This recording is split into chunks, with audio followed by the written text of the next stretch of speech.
In a mansion where silence reigned, a powerful man dined alone night after night, as if conversing with his own ghosts. But everything changes when a little girl, the daughter of a desperate cleaning lady, breaks the ritual with a single word: Daddy.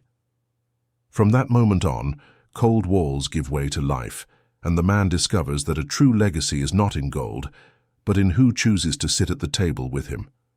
If this story caught your interest, don't forget to subscribe to our channel and tell us what city you're watching from.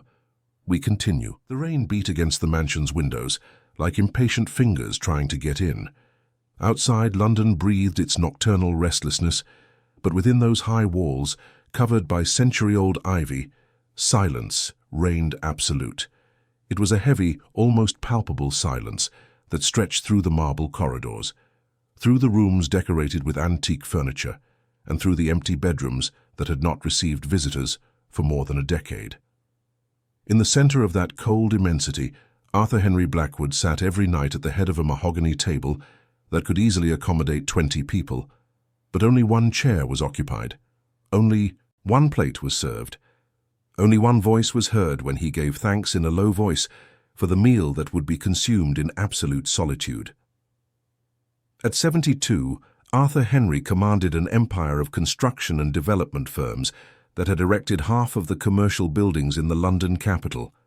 His name appeared on the list of the country's richest men, his decisions moved millions of pounds, and his word had the power to create or destroy careers. But there, at that immense table, he was just an old man eating alone while the echo of his own footsteps reverberated off the walls.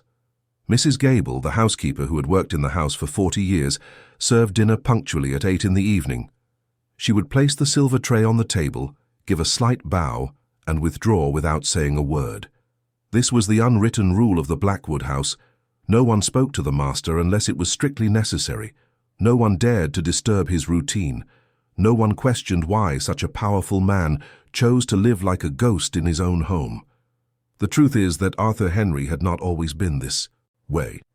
There was a time, many years ago, when that table received guests, when laughter echoed through the corridors, when the classical music he so appreciated did not sound like the soundtrack to a funeral. But the people who filled those spaces left, one by one, until only he remained, and the memory of what had once been happiness. His wife Helen had left 15 years ago, not through death, but through something much worse, through the exhaustion of loving a man who had become cold and distant. The children they tried to have never came. The friends they cultivated, for decades, drifted away when they realized Arthur Henry had built invisible walls around his heart. And the relatives, well, they only appeared when they needed something, usually money, and disappeared as soon as they got what they wanted. On that Thursday night, as he methodically cut the grilled salmon that Mrs. Gable had prepared, Arthur Henry didn't even look up when he heard the doorbell ring. Unscheduled visits were rare, and when they happened, they usually meant trouble. Mrs. Gable would appear in a few minutes to inform him of who was at the door, and he would give his standard reply he was not receiving anyone. But the minutes passed and Mrs. Gable did not appear. Instead, he heard voices in the entrance hall. A female voice, high-pitched, almost desperate, and the deep voice of Joseph, the head of staff. Arthur Henry frowned. Joseph knew the rules. Why was he allowing strangers into the house? The conversation continued for a few minutes, and then silence. Arthur Henry returned his focus to his dinner, assuming the matter had been resolved. But then soft footsteps echoed down the corridor leading to the dining hall. A woman's steps, hesitant, almost ashamed. And along with them, the tiny, quick steps of a child. The dining hall door opened and Joseph appeared, followed by a young woman and a little girl. The woman held the child's hand firmly, as if afraid she might run off and cause trouble. Her eyes were red, as if she had been crying, and her clothes, though clean, showed signs of wear. The girl, for her part, looked around with a mixture of awe and curiosity, her large brown eyes absorbing every detail of the luxurious decor. "Mr. Blackwood," Joseph said, his voice slightly trembling, "I apologize for interrupting you during dinner, but this lady, she is in need of help." Arthur Henry set down his cutlery and looked at the trio standing at the entrance to the hall. The woman looked to be about 30, with brown hair tied in a simple bun, her delicate face marked by worry. She wore a navy blue dress that had seen better days and carried a worn leather handbag. The girl, who couldn't have been more than 5, wore a little pink dress with tiny holes that had been carefully patched. "I said I did not wish to be disturbed," Arthur Henry replied, his voice cold enough to push away anyone who tried to get close. The woman took a step forward, let go of her daughter's hand, and clasped her own hands in a gesture of supplication. "Please, sir," she said, her voice choked with emotion. "I know you don't know me, but I'm desperate. My name is Beatrice Smith. I'm a widow, and this is my daughter, Sophia. We lost our home. We have nowhere to stay, and I heard that you sometimes hire staff to work here. I know how to clean, cook, iron, take care of a garden. I'll do anything for whatever you're willing to pay. I just need a chance."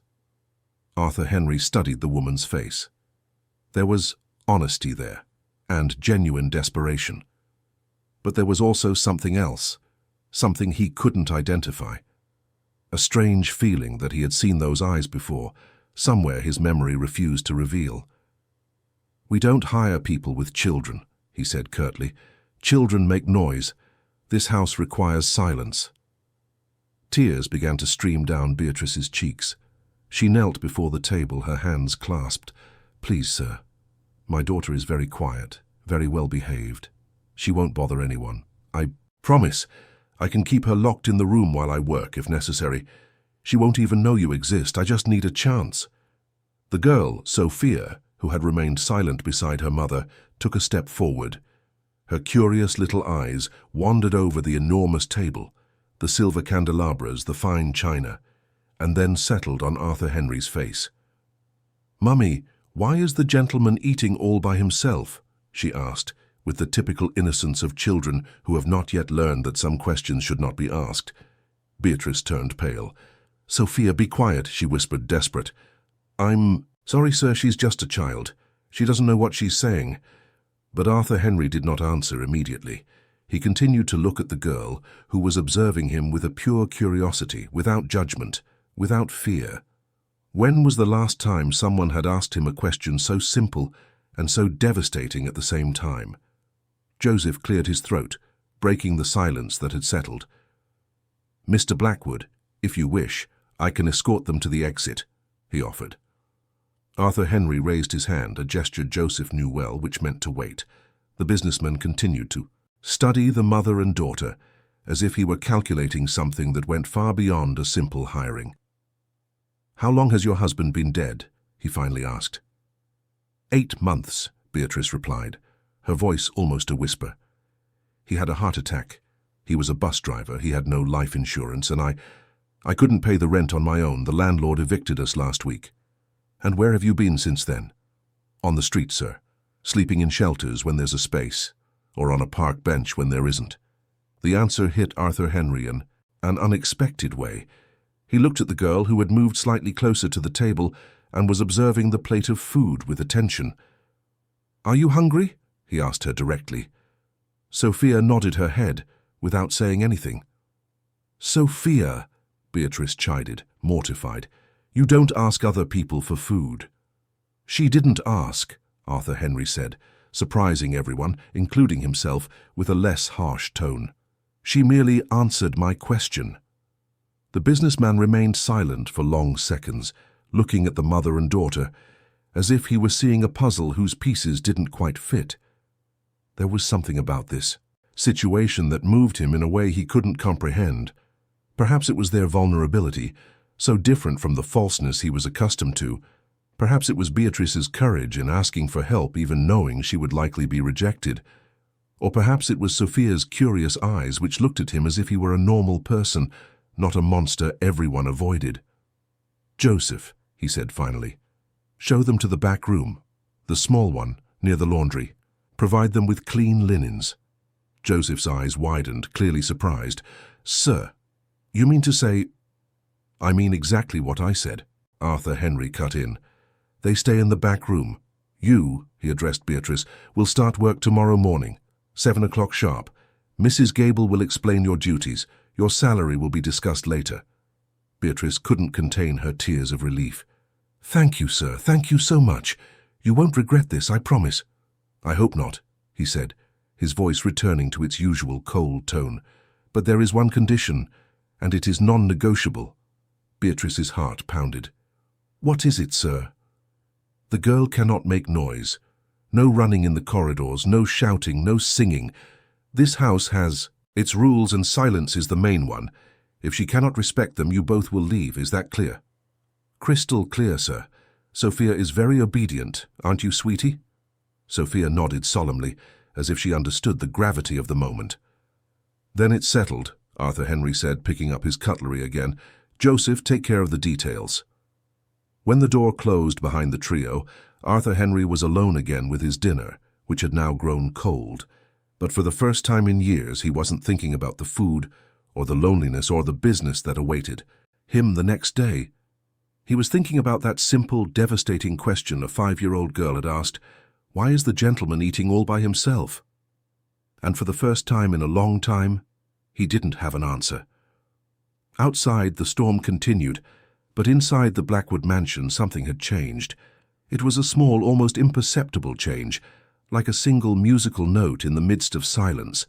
But it was enough that when Mrs. Gable came to collect the barely touched plate, she noticed something different in her master's expression. Arthur Henry was looking out the window, watching the rain, and for a brief instant, his eyes didn't seem as empty as usual. In the back room, Beatrice helped Sophia change for bed, whispering words of gratitude to a God she had almost stopped believing in. The girl, too tired to ask questions about the strange place where they were going to live, just snuggled into her mother's arms and closed her eyes. "Mummy," she murmured, almost asleep. The gentleman looked sad. "Yes, sweetie," Beatrice agreed, stroking her daughter's hair. "He really does." "Tomorrow can I draw something to make him happy?" Beatrice smiled, even with tears in her eyes. "I don't think that's a good idea, Sophia. Remember what Mummy told you? We have to be very quiet here." "Okay," the girl agreed, "but I still think he needs a drawing." And with that simple observation, Sophia fell asleep, not knowing that her innocent words had already begun to plant seeds in a heart long believed to be infertile for any kind of affection. The Blackwood mansion awoke differently the next morning. Nothing visible had changed in its imposing architecture or its luxurious decor, but something in the air was different. It was as if, after years of hibernation, the house had begun to awaken. The morning arrived with the sun timidly filtering through the heavy curtains of the Blackwood mansion. Arthur Henry woke up at the same time as always, 6 o'clock sharp, but something was different. Instead of the absolute silence that usually accompanied his first moments of the day, he could hear whispers coming from the back of the house. Faint voices, almost imperceptible, but present. He got out of the king-sized bed he had occupied alone for 15 years and walked to the window overlooking the gardens. Down below, near the service area, he saw a scene he hadn't witnessed in decades: a child playing. Sophia was crouched near a rosebed, apparently talking to the flowers, her movements careful and silent as she had promised the night before. Arthur Henry remained there, watching, without quite knowing why. The girl was picking up small pebbles from the ground and arranging them in neat rows, as if she were building something only she could see. Every now and then she would look up, checking if anyone was watching, and then return to her silent game. When he went down for breakfast, the table was set, as always, with a single place setting. Mrs. Gable appeared punctually with freshly brewed coffee, golden toast, and the artisanal jams he appreciated. But as she served, she hesitated. "Mr. Blackwood," she said, with the careful voice of someone who knew her master's moods well. "The new employee, Beatrice, has been working in the library since 7 this morning. Very dedicated, sir. And the girl, well, the girl is indeed quiet. You can hardly tell there's a child in the house." Arthur Henry nodded and began to drink his coffee, but his thoughts constantly drifted to the back of the house. It was strange to know that other people were there, living their small routines, existing in a space that had for so long been occupied only by him and the staff he had known for decades. During the morning, while he took business calls in his private study, he occasionally heard soft footsteps in the hallway, Beatrice moving from room to room, carrying out her tasks with quiet efficiency. Once, he heard Sophia ask her mother something in a low voice, and Beatrice's even softer reply always reminding her to be quiet. It was during lunch that it happened. Arthur Henry was sitting in his usual place, savouring the grilled fish Mrs. Gable had prepared, when he heard tiny footsteps in the corridor, steps that stopped right outside the dining hall door. He continued eating, pretending not to notice, but his attention was completely focused on that presence on the other side of the door. Minutes passed. The footsteps did not move away. Finally, Arthur Henry put down his cutlery and looked towards the entrance. "Come in," he said, his voice firm. The door opened slowly and Sophia appeared carrying something in her small hands. She had tried to tidy her hair, tying it back with a colourful elastic band, and was wearing the same pink dress from the day before, but now clean and ironed. "Sorry to bother you, sir," she said, her voice soft but clear. "I made something for you." Arthur Henry raised his eyebrows. "Does your mother know you're here?" "No, sir. She's cleaning the rooms upstairs, but I promise I'll be quick." Sophia approached the table, holding what appeared to be a folded piece of paper. Her steps were careful, as if she were walking on sacred ground. "What is this?" he asked. "It's a drawing," Sophia replied, holding out the paper. "Mummy always says that when someone is sad, a drawing makes them happier. And you look sad." Arthur Henry took the paper, surprising himself with the gentleness of the gesture. It was a drawing made with coloured pencils, evidently materials Sophia had brought in her mother's bag.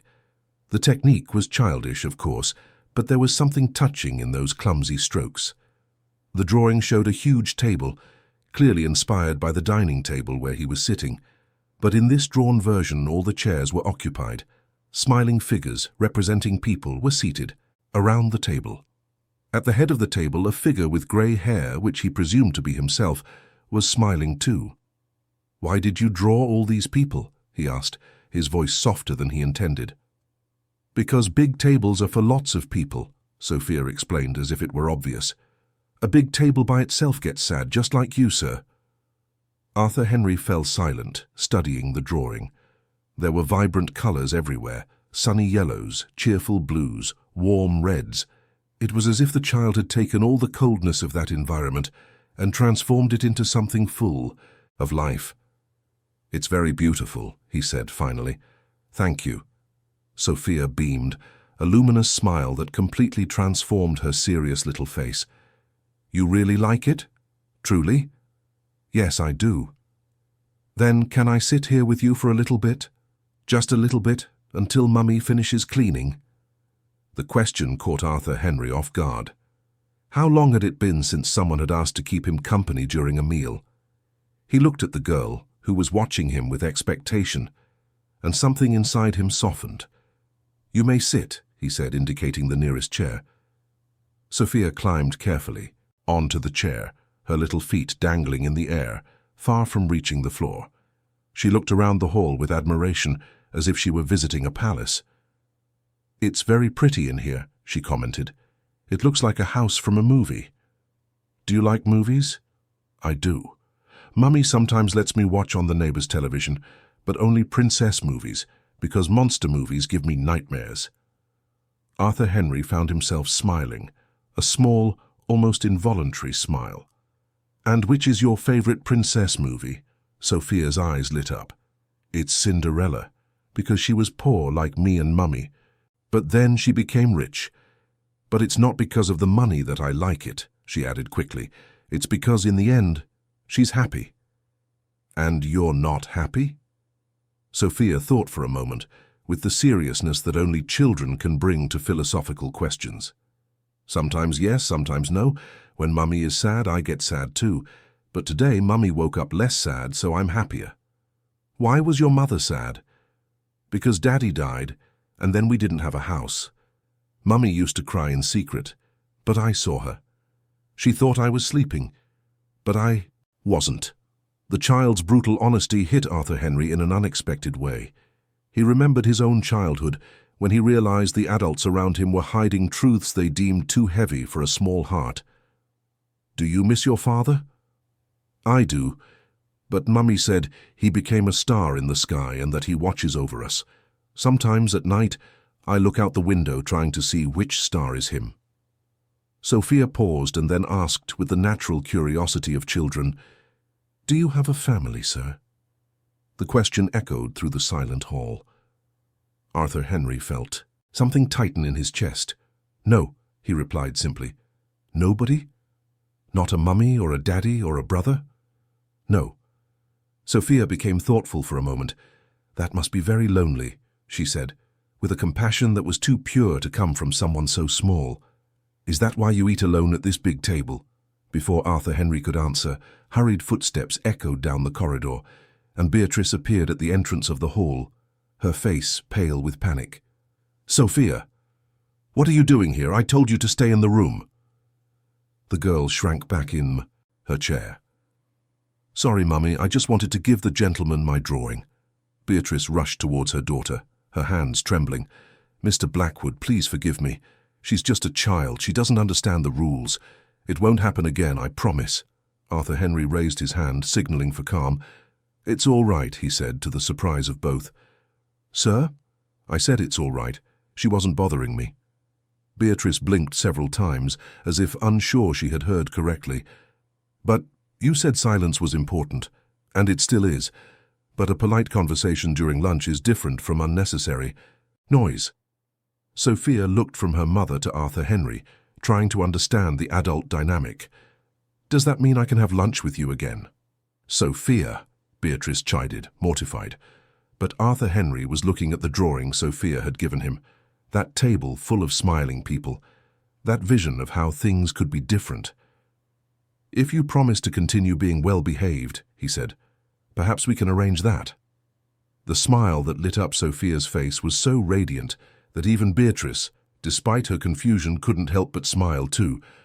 I promise I'll be the best-behaved child in the world." "Very well," Arthur Henry agreed, "but now you need to let your mother finish her work." Sophia slid off the chair and ran to her mother. "Mummy, did you hear? I can have lunch with the gentleman." Beatrice took her daughter by the hand, still processing what had happened. "Thank you so much, Mr. Blackwood. Thank you for your patience." "You're welcome," he replied. "And Beatrice?" "Yes, sir?" "Starting tomorrow, Mrs. Gable should set the table for 3 at breakfast." Beatrice's eyes widened. "Sir, you and Sophia will have breakfast with me, 7:30 in the morning punctually." "But, sir, I'm just an employee, and now you're an employee who has breakfast with her employer, unless you prefer to keep things as they are." "No, sir, it's a very big surprise." "For me, too," Arthur Henry admitted, surprising himself with the honesty. When mother and daughter had left the hall, Arthur Henry was left alone with his thoughts and Sophia's drawing. He studied it again, paying attention to details he had missed in his first observation. The child had drawn windows on the walls and through them a blue sky with a bright yellow sun.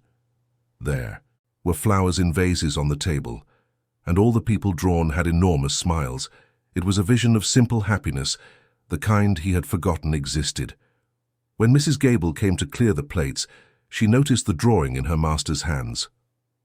"A nice drawing, sir," she commented carefully. "It is," Arthur Henry agreed. "Mrs. Gable." "Yes, sir?" "Tomorrow, please set the table for 3. Mrs. Smith and the girl will be joining us for breakfast."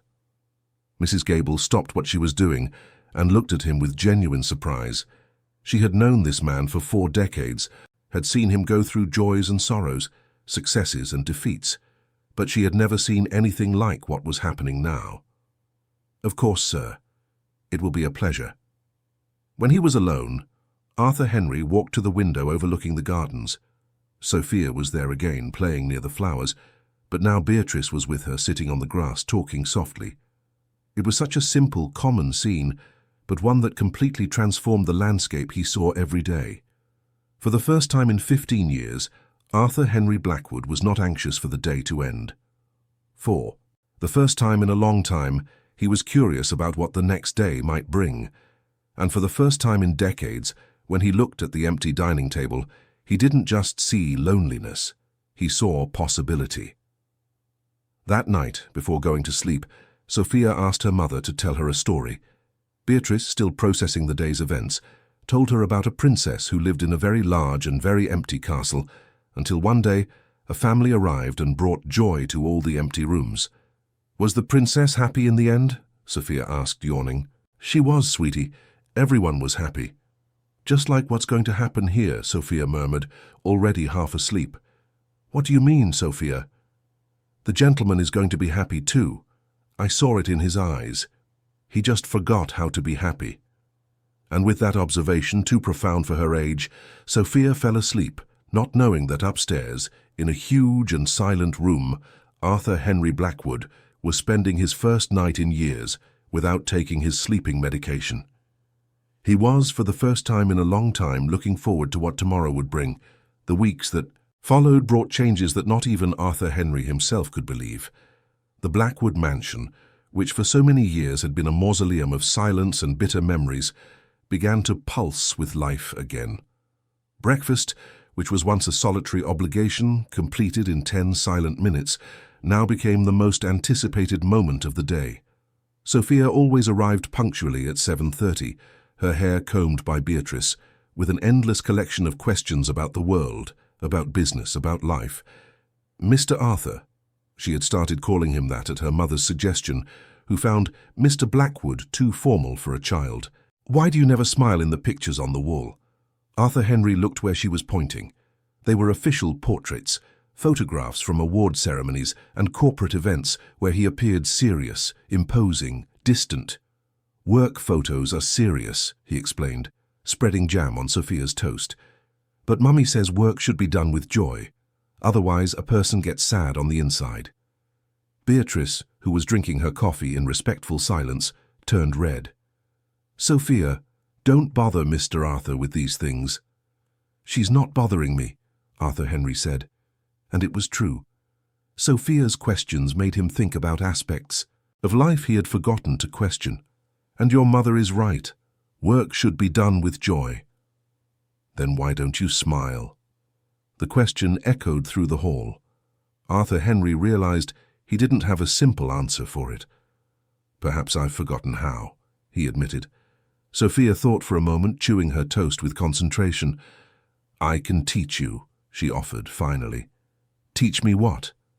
"To smile again. It's easy. Look." Sophia made a funny face, pulling the corners of her mouth up with her little fingers, her eyes wide on purpose. The sight was so absurd that Arthur Henry couldn't contain a genuine laugh. "See, you're already learning," Sophia celebrated, clapping her hands. It was Beatrice who first noticed what had happened.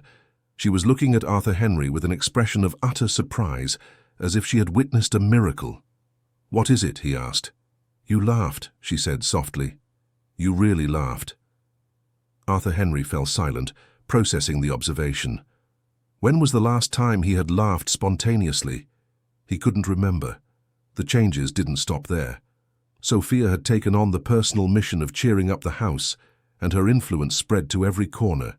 She had asked for permission to water the garden plants, and now she spent entire afternoons talking to the flowers, telling them children's stories that Arthur Henry sometimes overheard from his window. Mrs. Gable, who had worked in the house for 4 decades, confided in Beatrice that she couldn't remember seeing her master so at ease. 40 years I've worked here," she said as the two of them folded laundry. "I've seen this man go through a lot of suffering, a lot of bitterness, but I've never seen him look at someone the way he looks at your little girl."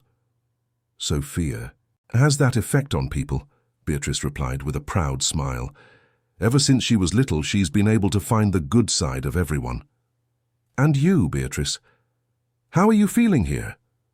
Beatrice paused in folding a sheet. It was a question she asked herself every day. How did she feel? Grateful, certainly, relieved to have a roof and a job, but there was something more, something she didn't dare to name. "Good," she replied finally. "I feel good." "Mr. Arthur is a good man," Mrs. Gable said. "He always has been, he just forgot it for a while." It was on a sunny Thursday in March that the first shadow appeared on the horizon of their newfound happiness.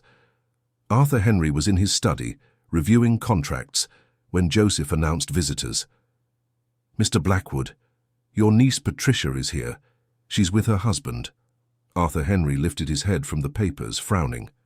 Patricia was the daughter of his younger brother, who had died in an accident 10 years prior.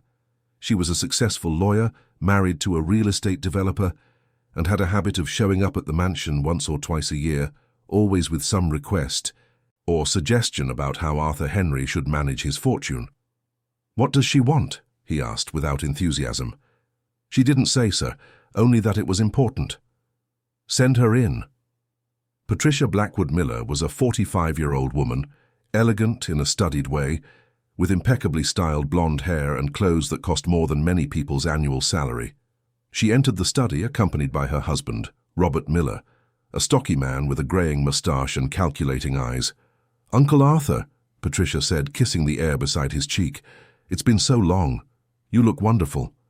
"Patricia, Robert, what brings you here?"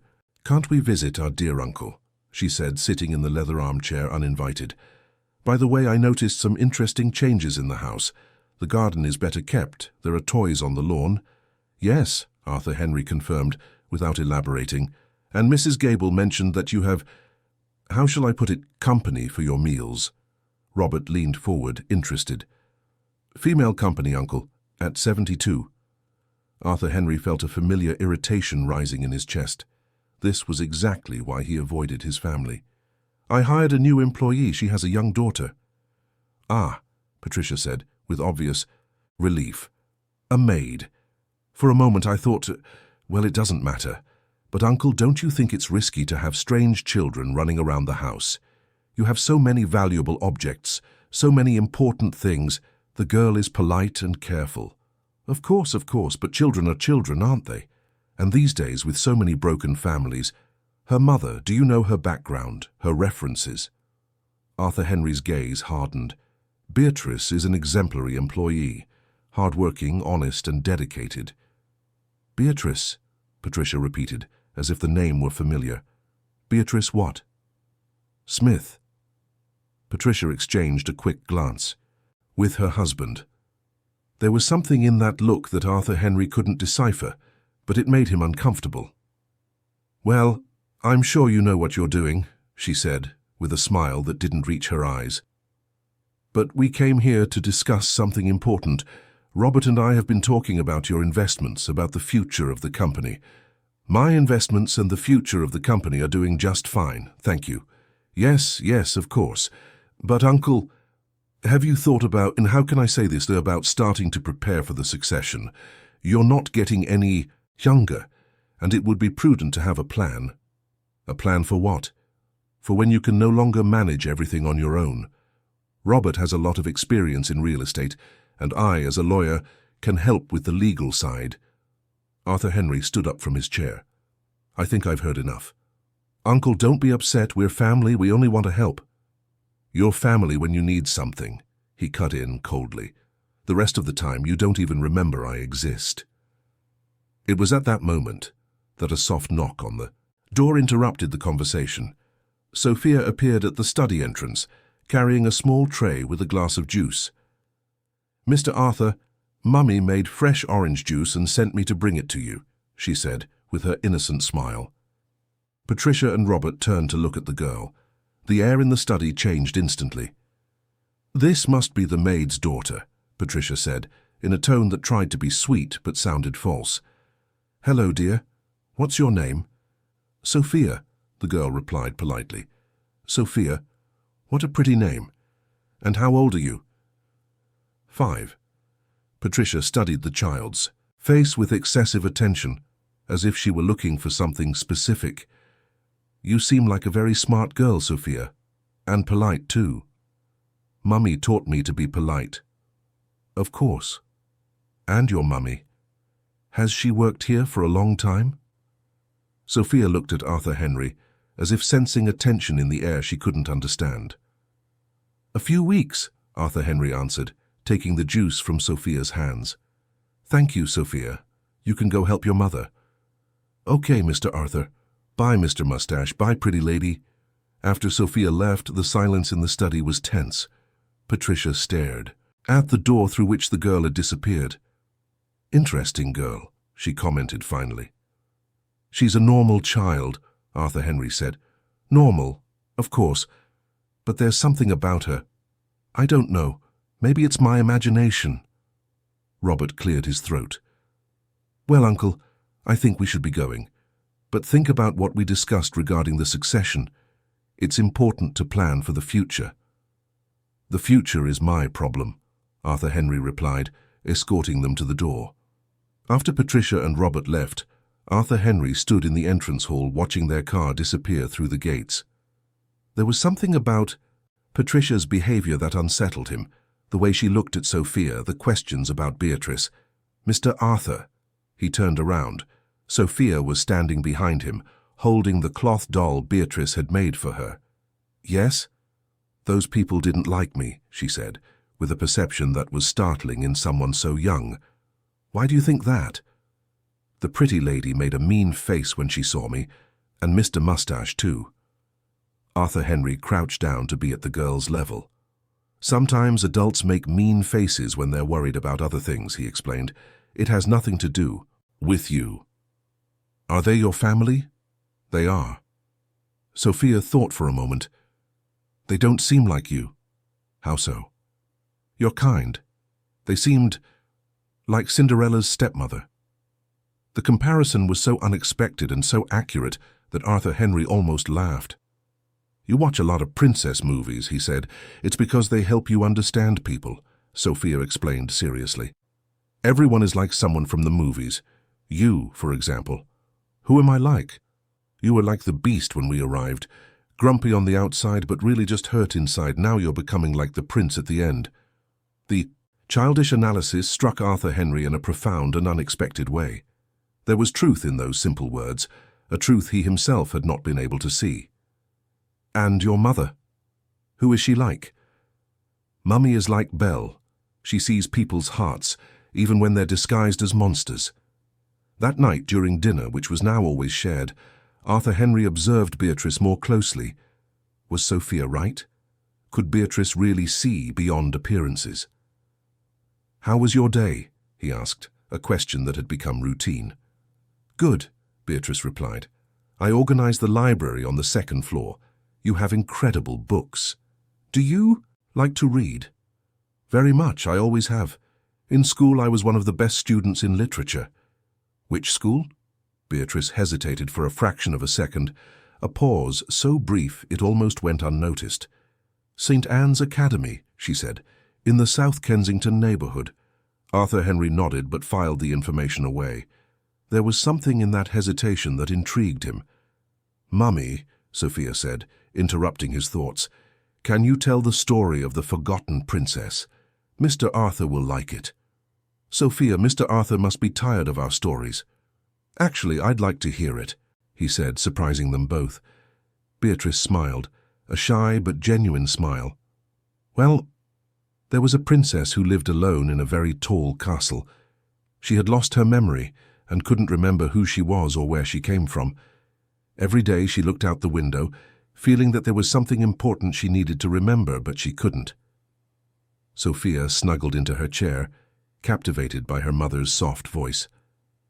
One day, a woman with a small child arrived at the castle. The woman had lost her husband and had nowhere to stay. The princess, even without remembering her own past, recognized the woman's pain and offered her shelter. Arthur Henry listened, fascinated not only by the story, but by the way Beatrice told it. There was passion in her voice, a natural talent for narrative. The child was special. She had the gift of making people remember their true feelings. Little by little, with their presence in the castle, the princess began to recover her memory. But they weren't memories of titles or riches. They were memories of love, of family, of happy moments she had forgotten. And in the end, Arthur Henry asked, genuinely curious. In the end, the princess discovered that what she had lost wasn't the memory of who she was, but the memory of how to be happy. And the two people who came seeking shelter ended up being the key for her to find her true treasure, a family. The silence that followed the story was different from the silence that used to inhabit that house. It was a silence full of possibilities, of unsaid connections, of understandings forming between the lines. A beautiful story, Arthur Henry said finally. Mummy makes up the best stories, Sophia said proudly. You make up these stories? Beatrice nodded, a little embarrassed. I've always made up stories for Sophia ever since she was tiny. Perhaps you should write a book. Oh, I wouldn't know how. They're just silly stories. They're not silly, Arthur Henry said with conviction. They are stories that touch the heart. That night, after Beatrice and Sophia had retired to their rooms, Arthur Henry stayed awake thinking about the story of the forgotten princess. There was something prophetic about it, something that seemed to speak directly to his own experience. He too had lost his memory in a way, not of the practical things in life, but of the memory of how to be happy, how to love, how to let other people get close, and, just as in Beatrice's story, two people had arrived at his door seeking shelter and had become the key for him to rediscover who he truly was. But there was something else that troubled him. Patricia's visit, the way she looked at Sophia, the questions about Beatrice. There were connections he couldn't yet see clearly, but which he felt were there, waiting to be revealed. Downstairs in the small back room, Beatrice was also awake, looking at Sophia sleeping peacefully beside her. The story she had told during dinner was not entirely made up.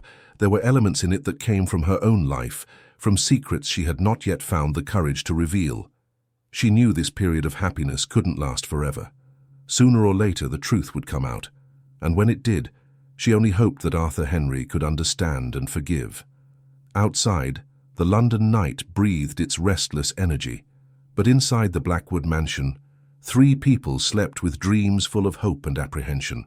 The future was yet to be revealed, and none of them knew that the pieces of the puzzle were already being set in motion by forces beyond their control.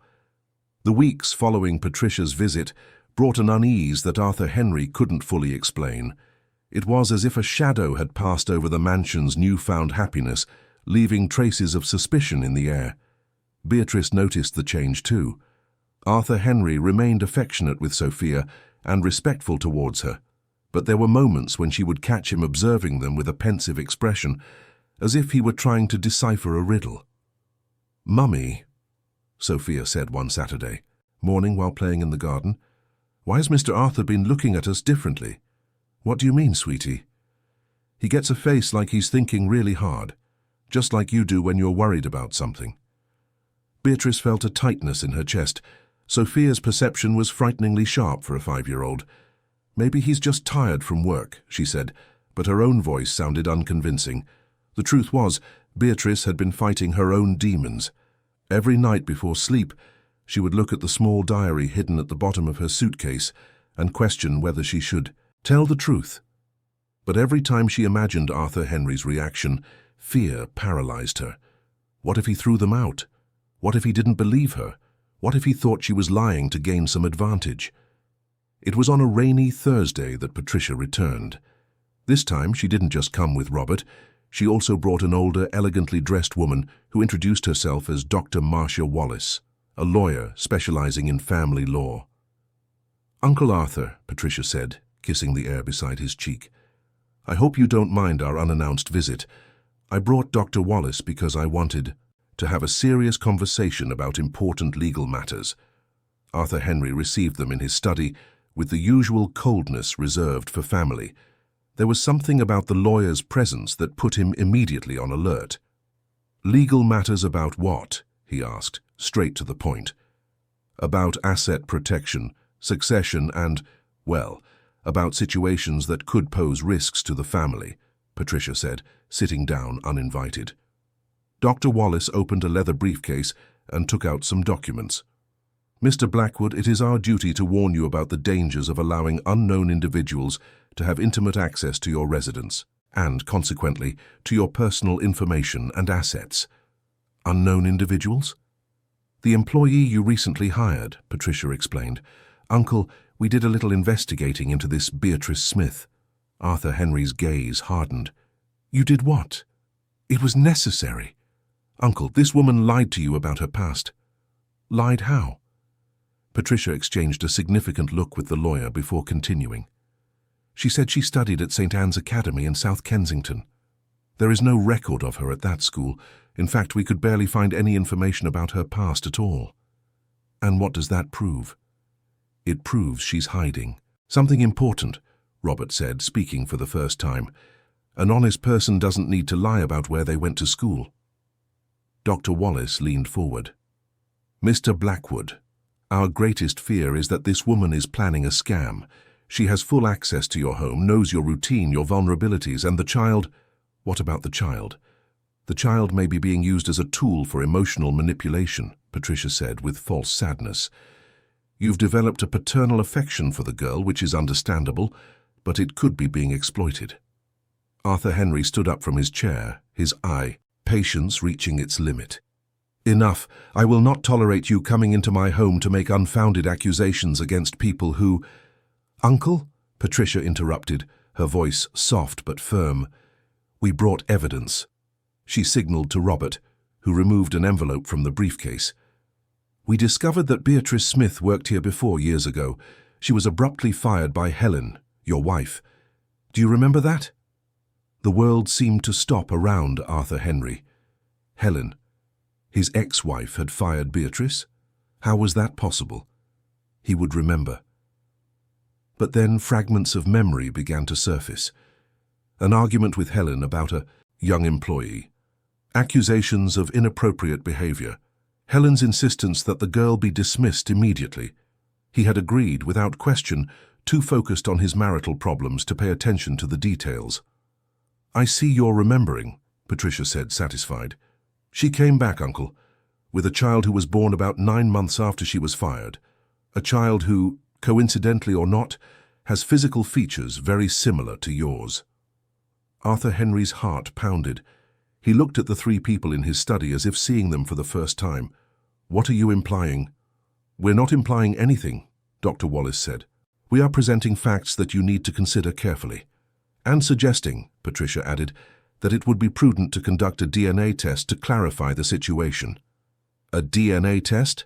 Arthur Henry repeated, the words sounding strange in his own voice. To protect you legally, the lawyer explained. If the child is indeed your daughter, there are succession issues that need to be resolved. If she is not, then it's clear that this is a very well-planned scam. Robert leaned forward. Uncle, think about it.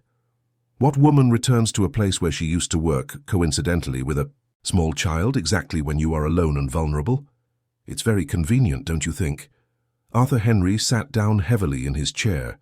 The information bombarded his mind like projectiles. Beatrice had worked here before, had been fired by Helen. Sophia could be his daughter. I need time to process this, he said finally. Of course, Uncle, but in the meantime it would be wise to take some precautions, Patricia suggested. Perhaps limit their access to the house, hire additional security. No, Arthur Henry said firmly. I will not treat Sophia like a threat. No one is suggesting that, the lawyer said diplomatically. Just normal prudence. After Patricia, Robert, and the lawyer left, Arthur Henry remained alone in his study, watching the rain beat against the windows. His mind was buzzing with unanswered questions. Could Sophia be his daughter? Had Beatrice really planned all this, or were there innocent explanations for the coincidences? A soft knock on the door pulled him from his thoughts. Sophia entered, carrying a colouring book and a box of coloured pencils. Mr. Arthur, do you want to colour with me? She asked with her luminous smile. Arthur Henry looked at her little face, searching for resemblances he might have overlooked before. The brown eyes like his, the shape of her nose, the determined expression when she was concentrating. Mr. Arthur, are you okay? Sophia asked, noticing his strange expression. I'm fine. You can sit there. Sophia climbed into the armchair next to the desk and opened the book. It was a drawing of a family, father, mother, and daughter, holding hands in front of a house with a garden. I'm going to colour the daddy with hair like yours, she said, picking up the grey pencil, and the mummy with brown hair like my real. Mummy. Sophia, Arthur Henry said carefully, do you remember your father? Sophia stopped colouring and looked at him seriously. A little bit. He was tall and had big hands, and he sang to me before I went to sleep. Do you miss him? I do. But Mummy said he became a star in the sky and that he still looks after us.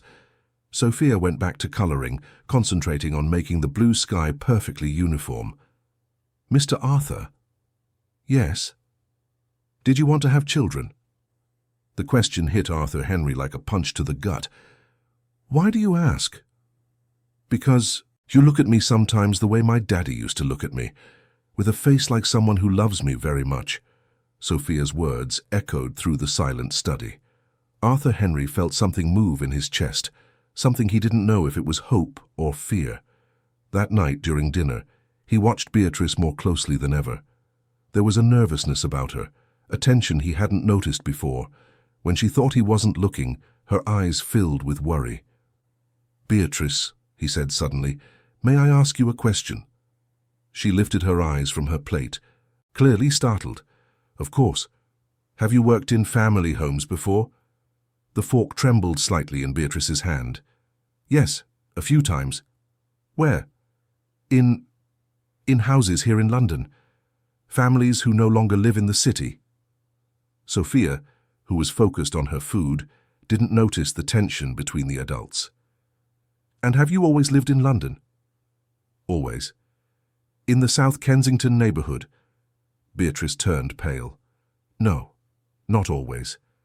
I've lived in other neighbourhoods." Arthur Henry realised she was lying, or at least omitting important information. But why? What was she hiding? It was the following Sunday that the situation came to a head. Patricia had returned, this time bringing gifts for Sophia, an expensive doll, designer clothes, imported sweets. The girl politely thanked her for the gifts, but showed none of the enthusiasm Patricia clearly expected. "Sophia," Patricia said in a syrupy voice, "would you like to come with me to choose more toys? I have a favorite toy shop at the mall." "Thank you, but I like my toys," Sophia replied politely. "Oh, but these are special toys for special girls. And afterwards we can get ice cream and talk." Sophia looked to Beatrice for guidance. "You're very kind," Beatrice said, "but Sophia can't go out without my permission." Of course. How about we all go? You, Sophia, me. It will be fun." There was something in Patricia's insistence that made Beatrice uncomfortable, but she couldn't refuse without seeming rude.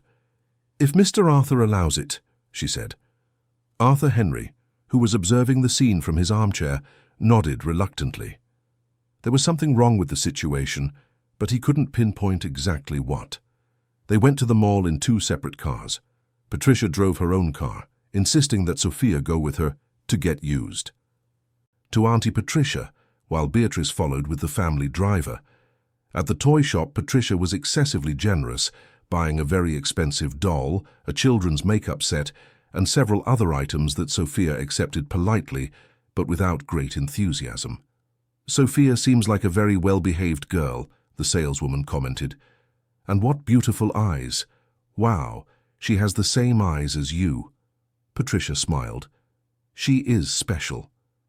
After the toy shop, they went for ice cream. It was there that Patricia put her plan into action.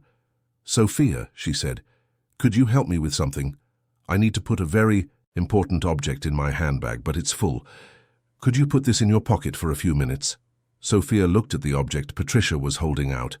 It was an antique brooch, small and delicate, with tiny diamonds that sparkled in the light. "It's very pretty," Sophia said. "It was my grandmother's. It's very, very valuable. Can you keep it for me?" Sophia took the brooch and placed it carefully in her dress pocket, as Patricia had asked. When they returned to the mansion, Patricia asked to speak with Arthur Henry in private. Beatrice and Sophia went to their room to put away the gifts. "Uncle," Patricia said with a dramatic air, "something terrible happened at the mall." "What?" "My grandmother's brooch has disappeared. It's a family heirloom, worth a fortune. I was sure it was in my handbag, but are you sure you took it?" "Absolutely. And the only person who was near my bag was, well, it was Sophia." Arthur Henry stared at her fixedly. "Are you implying that Sophia stole your brooch?" "I don't want to believe it. But, Uncle, you yourself said we should be prudent. Perhaps we can just check discreetly." "Check how?" "Just look in their room. If we don't find anything, great. But if we do—" Arthur Henry felt nausea rise in his throat. The situation was going too far. "No," he said firmly. "Uncle, please. It's a very valuable family piece. If Sophia took it, it might have been just childish curiosity. We don't want to create a scandal." Reluctantly and against all his instincts, Arthur Henry agreed to accompany Patricia to Beatrice and Sophia's room. They knocked on the door. Beatrice answered, with Sophia by her side. "Mr. Arthur, is something wrong?" Patricia stepped forward. "Beatrice, I'm very sorry, but I need to check something. My family brooch disappeared at the mall and you think Sophia took it?" Beatrice said, incredulous. "I just need to be sure. It's very valuable." Sophia, who had understood the accusation, began to cry. "I didn't take anything, I didn't take it." "Of course you didn't," Beatrice said, hugging her daughter. "Sophia is not a thief." "Then you wouldn't mind if I had a look," Patricia said, already entering the room. It was then that she pretended to discover the brooch in the pocket of Sophia's dress, exactly where she had asked the girl to put it. "Here it is," she exclaimed theatrically. "It was in her pocket." The silence that followed was deafening. Sophia looked at the brooch in total shock, tears streaming down her face. "I didn't take it. Auntie Patricia gave it to me to hold. She asked me to." "Darling," Patricia said with false sadness, "I never asked you to hold anything."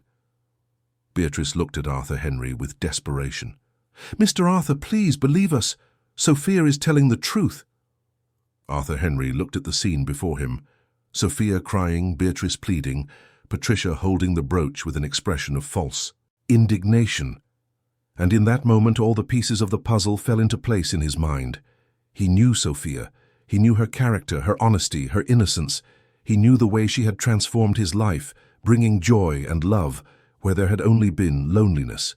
And suddenly, with crystal clarity, he knew exactly what was happening. "Patricia," he said, his voice dangerously calm, "you will leave my house now." "Uncle." But the brooch was with her. "You will leave now," he repeated with more force, "and you will not come back." "But uncle, she stole—" "Out!" Shouts echoed through the mansion. Patricia recoiled, frightened by Arthur Henry's sudden fury. "You planted that brooch," he continued, each word charged with contained rage. "You used an innocent child to try to ruin two people who have only brought joy to this house. Uncle, you're being irrational. Out of my house and out of my life." Patricia ran out, the brooch still in her hand, leaving behind only the echo of her heels on the marble corridor. When the noise dissipated, Arthur Henry turned to Sophia and Beatrice. The girl was still crying, traumatized by the unjust accusation. Beatrice held her in her arms, also with tears in her eyes. "I believe you," he said softly. "I always have." Sophia lifted her tear-stained little face. "Really? Really? You are a good girl, Sophia, and I will never, ever let anyone say otherwise." That night, after Sophia had finally fallen asleep, Arthur Henry called Beatrice for a private conversation in his study. "Beatrice," he said, "I know you're hiding something from me." She turned pale, but did not deny it. "I know you worked here before, I know my wife fired you, and I know there's more to this story than you've told me." Beatrice began to cry silently. "I wanted to tell you," she murmured. "Every night I thought about telling you, but I was afraid." "Afraid of what?" "Afraid you would throw us out. Afraid you wouldn't believe me. Afraid you would think I was lying to get something." Arthur Henry moved closer to her. "Beatrice, look at me." She raised her eyes, red from crying. "I want you to tell me the truth. The whole truth. Whatever it is, we'll figure it out together." And so it was that on a rainy autumn night, with the mansion finally at peace after the storm, Beatrice gathered the courage to tell the story she had kept in her heart for 6 long years. The story that would change everything, not just for her and Sophia, but for Arthur Henry as well. The truth, after all, was ready to be revealed. The silence in Arthur Henry's study was unlike any silence he had experienced in his life. It was not the empty silence of loneliness, nor the tense silence of the conflict that had just ended with Patricia's expulsion. It was an expectant silence pregnant with revelations that were about to transform everything. Beatrice sat in the armchair before his desk, her hands clasped in her lap, her face still marked by tears. She had spent 6 years mentally rehearsing this moment, imagining what it would be like to tell the truth. But now that she was here, the words seemed to have fled her mind. "Take a deep breath," Arthur Henry said, with a gentleness that surprised her. "There's no rush. We have a lifetime." His words calmed her a little. She looked at his hands, resting on the desk, and remembered how these same hands had been gentle with Sophia, how they had held the girl's drawings with care, how they had offered affection to a child who was not officially his responsibility. "I need to get something from my room," she said finally.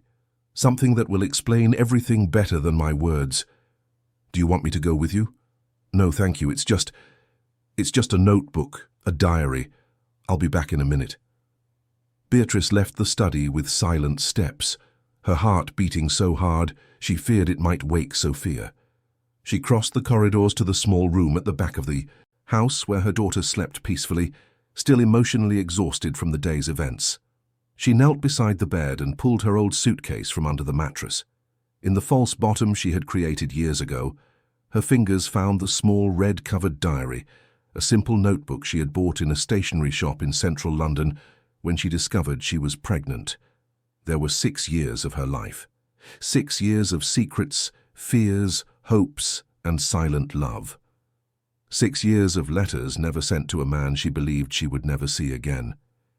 She returned to the study holding the diary against her chest like a shield. Arthur Henry was standing at the window, looking out at the gardens where Sophia played every morning. "This is my diary," she said, placing the notebook on the desk. "I started writing in it when I found out I was pregnant with Sophia." Arthur Henry turned, his eyes fixed on the small red notebook. "Do you want me to read it?" "I want you to understand. I want you to know that I never lied out of malice, never planned anything, never wanted to harm anyone." "Beatrice, please," she interrupted. "Let me explain first, then you can decide what you want to do with us." She opened the diary to the first page, where her young, trembling handwriting had written a date, April 15th, 2018. "I worked here for 6 months in 2018. Do you remember me?" Arthur Henry closed his eyes, forcing his memory. 2018. It had been a terrible year. His marriage with Helen was deteriorating rapidly. The fights were constant. He spent more time at the office than at home, anything to avoid the confrontations. I remember vaguely," he admitted. "There were several employees at that time. Helen was constantly changing them. I was a cleaning assistant, very young, very inexperienced. I was only 24, had lost my parents in a car accident, and was trying to rebuild my life on my own." Beatrice turned a few pages of the diary. "This was my first day here," she said, pointing to an entry. "May I read it to you?" Arthur Henry nodded.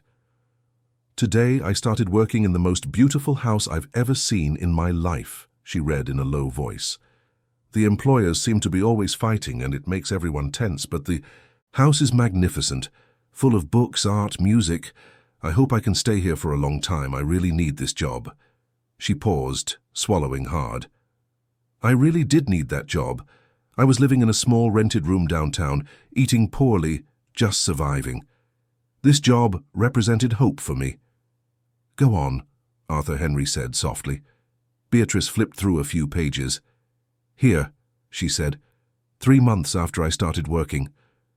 "Mr. Arthur seems very sad," she read. "Today I was cleaning the library when he came in looking for a book. He didn't see me, so I kept quiet, but I watched his face. There was such a deep melancholy in his eyes. It's as if all that wealth and power meant nothing. I wanted to ask him if he was okay, but of course I couldn't. I'm just a maid." Arthur Henry sat down heavily in his chair. He remembered that time, the feeling of drowning in his own life. 3 weeks after that," Beatrice continued, "we had our first conversation." She found the page she was looking for. "Today was different. Mr. Arthur was in the garden, sitting on the bench under the tree, and he looked so lonely that my heart ached. Mrs. Helen had left the house screaming after a terrible fight. I was watering the plants when he said to me, 'The roses are beautiful this year.' They were the first words he had spoken to me in 3 months. I replied that I thought so too. Then he asked if I liked flowers. I said yes, that my mother had a small garden when I was a child. He smiled. It was the first time I saw him smile. And we talked for 15 minutes about gardens, about childhood, about simple things. That seemed so important at that moment. The memory came back to Arthur Henry like a wave. He remembered that conversation. He remembered how it had made him feel human again, how refreshing it was to talk to someone without games, without ulterior motives. "I remember," he said quietly. "It was the beginning," Beatrice said. "From that day on, whenever you were in the garden and I was working there, we would talk. About books. You found out I loved to read. About music. I told you I used to play the guitar when I was younger. About life, about dreams." She turned several pages quickly. Here, 2 months later. "I'm falling in love with Mr. Arthur," she read, her voice trembling. "I know it's crazy. I know it's impossible. I know it can only bring me suffering. But I can't help it. He's so different from what I imagined. Behind all that coldness, there's a kind, intelligent, sensitive man, someone who genuinely cares when he asks how my day was, someone who remembers that I said I like poetry books, and leaves a copy of John Keats on the library table for me to find." Arthur Henry closed his eyes, remembered the book by John Keats. He remembered wanting to share something beautiful with her, without fully understanding why. "Continue," he murmured. "A week later," Beatrice said, her voice growing quieter, "you kissed me." The silence in the study was now almost palpable. "It was at the end of a Friday afternoon," she continued. "Mrs. Helen had gone to visit her sister. You were in the library. I was organizing some books. You came up to me, said you wanted to thank me for bringing joy to a house that had long forgotten how to smile. And then you kissed me." Arthur Henry opened his eyes and looked at her intently. "I remember," he said. "I remember every second of that moment. And I remember how I felt, as if the whole world made sense for the first time in my life." Beatrice turned a few more pages, the tears starting to fall again. "For 3 weeks we had what I can only call a romance. Secret meetings in the library after everyone was asleep. Long conversations about everything and nothing. Stolen moments in the garden when the house was empty." "And then Helen found out," Arthur Henry said. "Not exactly, she suspected. A maid commented that she saw us talking with a lot of intimacy. Helen set a trap." Beatrice found the page she was looking for. "August 15th, 2018, she read. "The worst day of my life. Mrs. Helen called me to his study very early before you came down for breakfast. She said she knew what was happening between us. She said I was an opportunist, that I was trying to seduce her husband for money. She said that if I didn't leave the house immediately, she would make sure to destroy my reputation all over London. Beatrice, she gave me 2 choices: leave immediately and receive a severance payment, or be thrown out with nothing and be sued for harassment on top of it. That's absurd. Not to her. She was defending her marriage, and I was just a maid. Who would believe me against her word?" Beatrice wiped her tears with the back of her hand. "I took the severance and left. I never saw you again. I never had the chance to explain, to say goodbye, to say what? That I was pregnant." The words echoed through the study like thunder. Arthur Henry felt as if the floor had opened up beneath him. "Pregnant. I found out 3 weeks after I left the house. Sophia was conceived on one of those nights in the library when the world seemed too perfect to be real." Arthur Henry put his head in his hands. "My God. I thought about finding you 1,000 times, Beatrice continued, but every time I gathered the courage, I remembered Helen's words. She had made it clear that if I ever appeared in your life again, she would do everything to destroy me. And I was alone. Pregnant, without resources, I couldn't risk it. Sophia is my daughter." It wasn't a question, it was a statement, said with the certainty of someone who could finally put together all the pieces of a puzzle that had been tormenting him for weeks. "Yes," Beatrice confirmed. "Sophia is your daughter." Arthur Henry stood up and walked to the window. Outside, the garden where his daughter played every day stretched out under the moonlight. His daughter. The word echoed in his mind like a song. "Why did you come back?" he asked without turning around. "After 6 years. Why did you come back?" "Because I had no other choice. When my husband died and we lost our home, I didn't know what to do anymore. I was desperate. And then, one night, Sophia asked why some of her school friends had grandfathers and she had no one besides me. She said she wanted a bigger family." Beatrice stood up and walked over to him.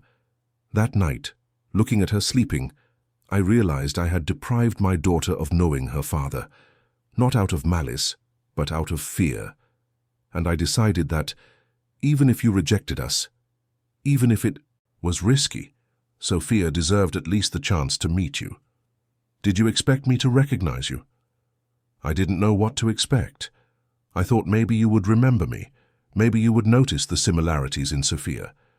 But I was also prepared for the possibility that you wouldn't remember or wouldn't want to get involved. And if I had said no that first night, we would have left. I wasn't trying to force a situation. I was just giving fate a chance to correct a past mistake." Arthur Henry turned to her, his eyes shining with unshed tears. "Sophia is my daughter," he repeated as if he needed to hear the words to believe them. "She is.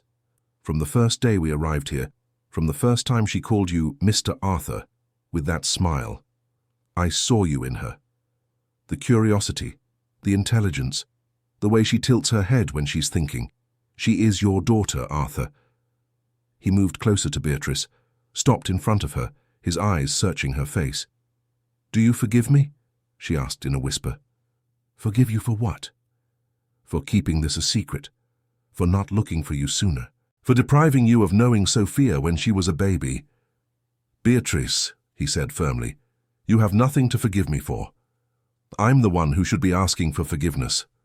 You, for not fighting for you back then, for letting Helen intimidate you, for not realizing what I was losing." The tears Beatrice had been trying to hold back finally escaped. "I've waited 6 years to hear you say that. And I've spent 15 years without knowing I had lost the only woman who managed to see past my defenses, and that from that woman was born the most wonderful child in the world." Arthur Henry took Beatrice's hands in his. "Will Sophia know I'm her father? That's something we need to decide together. She's very smart. She's already asked some questions about why you're so kind to us, why we live here." "What did you tell her?" "That you're a good man who helps people in need." "And that's true. But now, I want to be more than that. I want to be her father. I want her to call me Daddy, not Mr. Arthur." The emotion in his voice was evident. "And what about us?" Beatrice asked, hesitantly. "What happens to us?" Arthur Henry looked into her eyes, seeing the woman who had matured with suffering and responsibility, but who still held in her gaze the same sweetness that had captivated him years ago. "I don't know," he said honestly. 6 years is a long time. We're different people now, but I know I want to find out. I know I want to try. And what if it doesn't work out? What if we discover that the love we felt was just a product of a difficult time for both of us?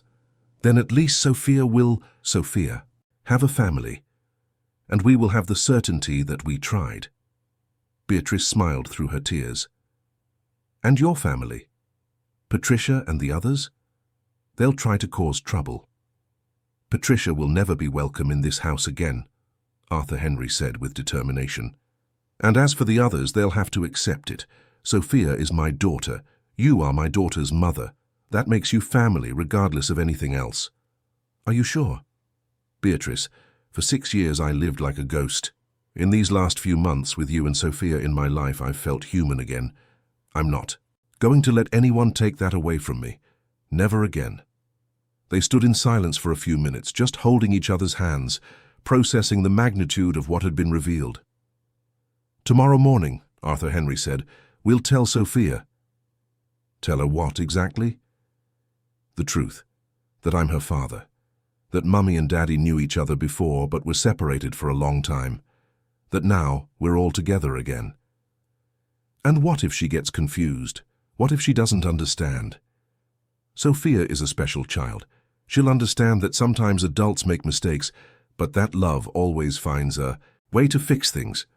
Beatrice nodded, finally feeling the weight lift off her shoulders. "Arthur? Yes? Thank you for believing in me. For believing in us. Thank you for coming back. For giving me the chance to meet my daughter. For giving me the chance to try to be the man you deserve." When Beatrice returned to the small back room that night, Sophia was awake, sitting up in bed, waiting. "Mummy, were you crying?" the girl asked. "I was, sweetie. But they were happy tears." "What are happy tears?"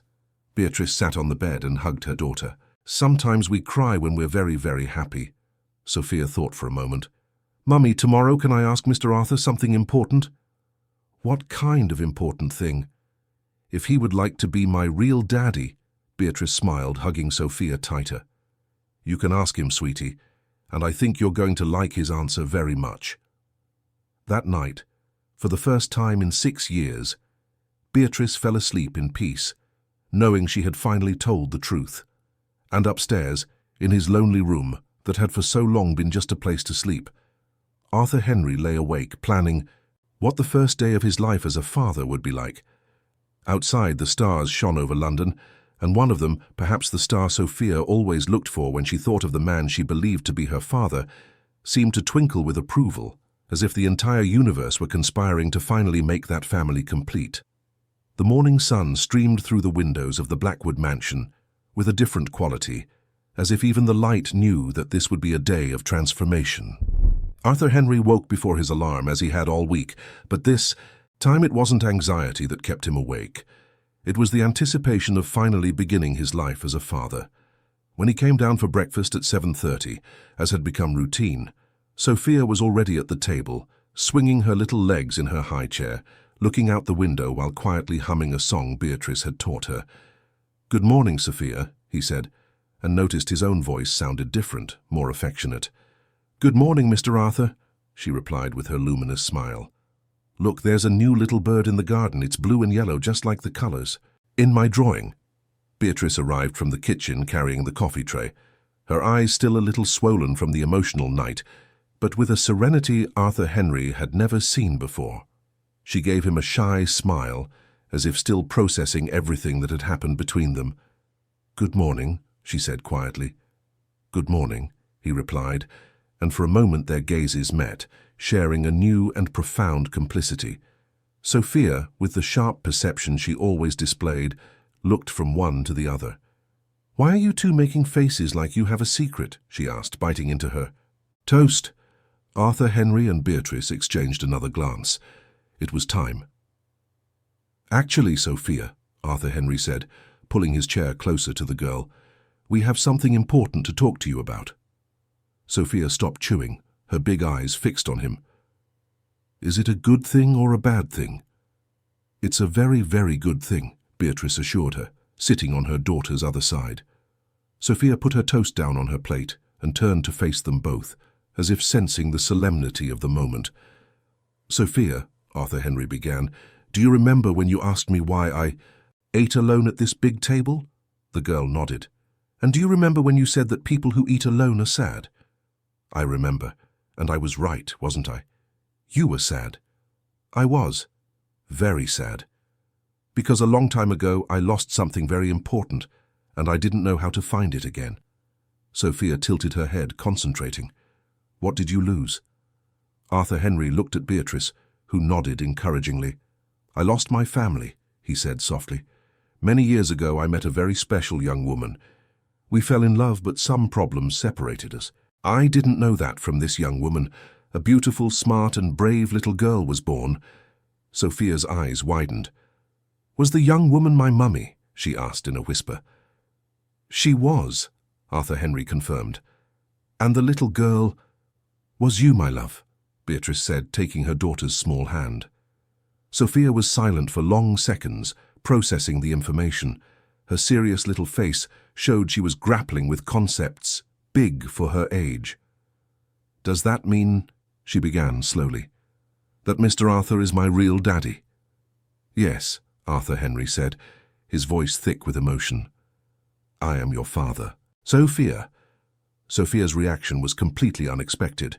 Instead of surprise or confusion, Her face lit up with a radiant smile, as if everything finally made sense. "I knew it," she exclaimed, clapping her hands. "I knew it. That's why I felt so good around you. That's why you looked at me with a face full of love. That's why we like the same things." Arthur Henry felt tears begin to stream down his face. "You knew?" "In my heart, I knew. When I drew that table with all the happy people, I drew you as my daddy even without really knowing." "Why?" Sophia climbed down from her chair and ran to hug Arthur Henry. "Can I call you daddy now, for real?" "You can," he said, hugging her with all his strength. "Forever." "Daddy," Sophia tested, savoring the word. "Daddy, I have a daddy." Beatrice watched the scene, her heart overflowing. 6 years of worries, fears, and sleepless nights dissolved in that embrace between father and daughter. "Sophia," Arthur Henry said, "do you have any questions about this? Anything you don't understand?" Sophia pulled back a little to look at him. "Why were you separated? Was it because of something bad?" "It wasn't anyone's fault," Beatrice explained. "Sometimes adults make mistakes or things happen that separate people who love each other. But the important thing is that now we're together again." "Forever?" Sophia asked. "Forever," they both confirmed, simultaneously. Sophia hugged her father again, then ran to hug her mother as well. "Now I can tell everyone I have a daddy, and that he lives in a mansion, and that he's the kindest man in the world." The rest of the morning was magical. Sophia wanted to show Arthur Henry all her drawings, explaining now that many of them were about him, even when she didn't consciously know it. "This one here," she said, pointing to a drawing of a man alone at a table, "I made when I saw you, when I saw Daddy eating alone for the first time. I drew it like this to show Mummy how sad Daddy looked." "And this one?" Arthur Henry asked, pointing to a more colourful drawing. "This is Daddy after we arrived. See? Daddy is smiling, there's yummy food on the table, and even the sun is more yellow." Arthur Henry realized that Sophia had artistically documented the entire transformation he had gone through, seen through the pure eyes of a child who had instinctively recognized her own father. That afternoon, he did something he hadn't done in decades. He cancelled all his meetings and spent the entire day playing with Sophia in the garden. They planted flowers together. She taught him the songs she knew. He told her stories from when he was little. "Daddy," Sophia said as they watered the roses, "now that I know you're my dad, can I change something?" "What do you want to change?" "Can I sleep in the room next to yours so I won't be far away?" Arthur Henry looked at Beatrice, who was watching from a distance with a smile. "Of course you can. You can choose any room you want in this house. And Mummy too." "Mummy too." Sophia clapped her hands. "Then we'll be a real family that lives all together." That night, during dinner, the table that for so many years had been a symbol of loneliness finally fulfilled its true purpose. 3 places were occupied. 3 voices filled the hall. 3 people shared not just food but plans, dreams, and love. "Daddy," Sophia said, "can I ask an important question?" "Of course." "What's going to happen to that mean lady who said I stole the brooch?" Arthur Henry exchanged a look with Beatrice. They had talked about this during the day. "Patricia won't be coming here anymore," he said, "and if she does, Daddy will send her away." "Was she jealous of me?" The question showed a stunning perception for a 5-year-old. "I think so," Arthur Henry admitted. "Some people get jealous when they see other people being happy." "Poor her," Sophia said with the natural compassion of children. "She must be very unhappy to want to spoil other people's happiness." 2 weeks later, Arthur Henry took the necessary legal steps. He officially recognized his paternity of Sophia, changed his will, and hired the best lawyers to ensure that neither Patricia nor any other family member could question his daughter's rights. Beatrice and Sophia moved into rooms on the main floor of the mansion. Sophia chose a blue room that overlooked the garden, where she could see the flowers she loved so much every morning. Beatrice took the room next door, hesitant about taking too much too fast, but Arthur Henry assured her that she belonged there. The transformation in the house was complete. Where silence once reigned, there was now music. Sophia had asked to learn piano, and Arthur Henry had the grand piano that had been sitting unused in the music room for years tuned. Mrs. Gable commented to the other staff that the house had come back to life. "In 40 years working here," she would say, "I've never seen the master so happy." A month after the paternity was recognized, Arthur Henry and Beatrice had an important conversation. They had been rediscovering each other carefully and respectfully, and both felt that the love that had brought them together years ago was not only still there, but had matured into something deeper and more solid. "Beatrice," he said, one night after Sophia had fallen asleep, "I have a question for you." "What is it?" "Would you marry me?" Beatrice looked at him, surprised. "Arthur, I know it might seem too fast, but it's actually been almost 7 years since I fell in love with you. I lost 6 years of Sophia's life, 6 years of our story. I don't want to lose another day." "And what if it doesn't work out? What if we find out we're very different people now?" "Then we'll find that out as a family," he said. "Sophia needs stability, security. And I can't imagine my life without you two." Beatrice smiled, tears streaming down her face. "Yes," she said. "Yes, I will marry you." The wedding took place 3 months later, in a simple and intimate ceremony in the mansion's garden, among the roses that Sophia and Arthur Henry had planted together. Sophia was the flower girl, wearing a pink dress she chose herself, and carried a small basket of petals that she scattered with solemn seriousness down her mother's path. "Mummy," she whispered during the ceremony, "now we're a real family, right?" "We are, sweetie, forever." When the officiant asked if there were any objections to the marriage, Sophia raised her hand. "Me," she said, causing laughter from the small group of guests.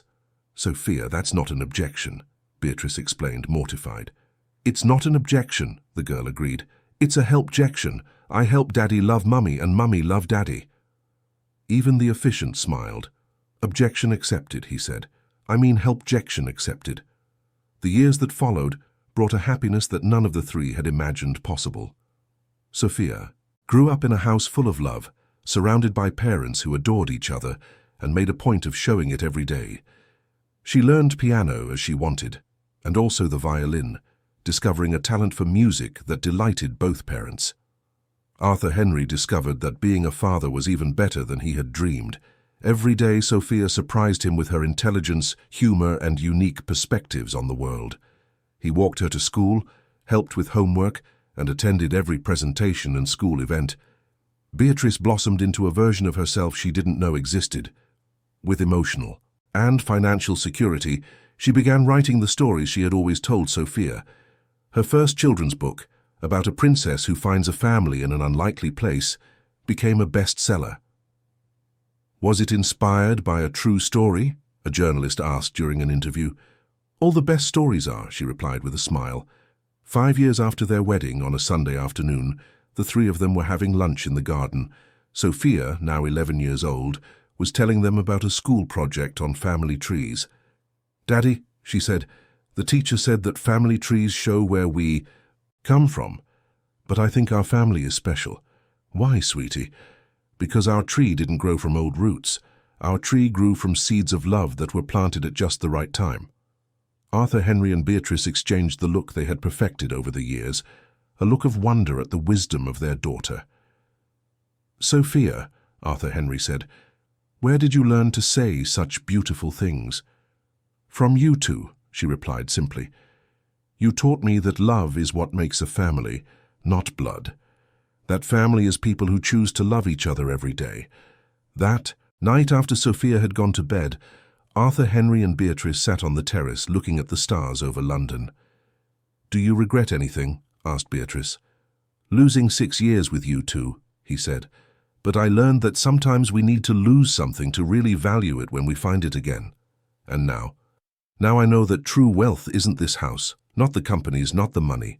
True wealth is a little girl who draws our happiness in vibrant colors, a woman who taught me that the heart has infinite space to love, and knowing that every night I go to sleep knowing my family is safe and happy under the same roof." Beatrice nestled closer to him. "Sophia was right," she said.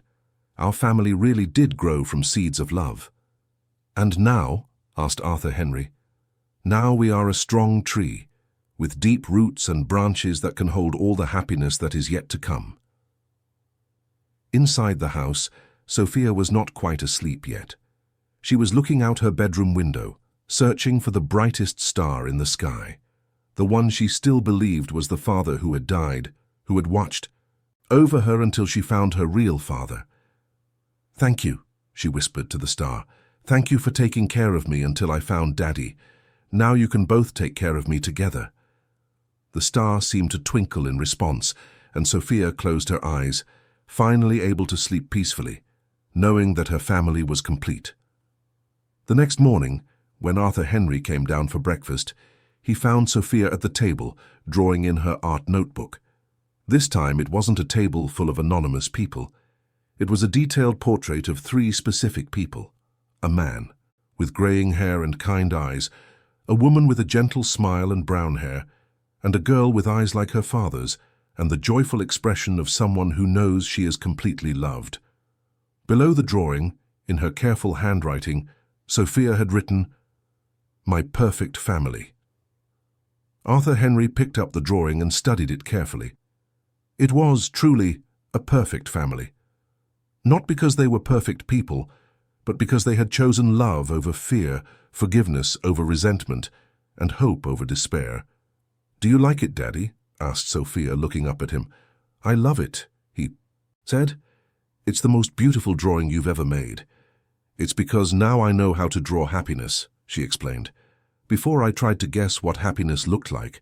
Now I know."